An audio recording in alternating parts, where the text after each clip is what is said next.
Quand on parle du stade olympique de Montréal, trop souvent on regarde le passé. On parle des dépassements de coûts, des erreurs, des problèmes. Mais aujourd'hui, la vraie question n'est plus « Pourquoi avons-nous construit ce stade ?» La vraie question est « Qu'est-ce qu'on veut en faire pour les 40 prochaines années ?» Parce que la réalité est simple. Montréal possède déjà un actif exceptionnel que plusieurs grandes villes dans le monde rêveraient d'avoir. Un stade iconique. Un symbole international. Une infrastructure majeure située au cœur de la ville. La phase 1 va nous donner un nouveau toit, une nouvelle enveloppe, de nouvelles technologies et un bâtiment fonctionnel 12 mois par année. Mais la phase 2, c'est ce qui transforme un stade rénové en véritable moteur économique. C'est l'expérience des visiteurs. Des sièges modernes. Des espaces premium.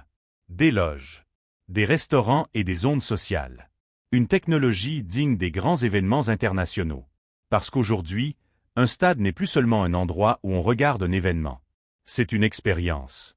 Et Montréal part déjà avec des avantages incroyables. Le stade olympique est situé à environ 20 minutes du centre-ville en métro.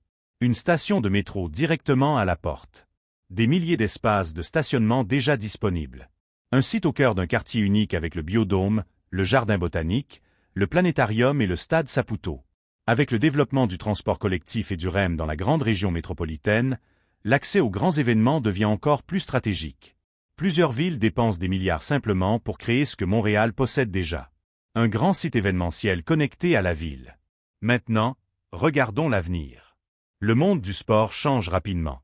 La MLS entre dans une nouvelle réalité avec un calendrier qui pourrait demander des infrastructures utilisables en hiver. Le baseball international grandit avec la Classique mondiale de baseball. La NFL joue maintenant des matchs partout dans le monde. Les grands artistes internationaux recherchent des endroits capables d'accueillir des foules importantes 12 mois par année. Il y a aussi le retour possible des expos avec l'expansion des ligues majeures qui va ajouter 2 équipes dans quelques années. Nous n'avons pas besoin de reconstruire un rêve ailleurs. Nous avons déjà les fondations. La question n'est pas « Combien coûte le stade olympique ?» La vraie question est « Quelle valeur économique pouvons-nous créer avec un actif qui existe déjà ?»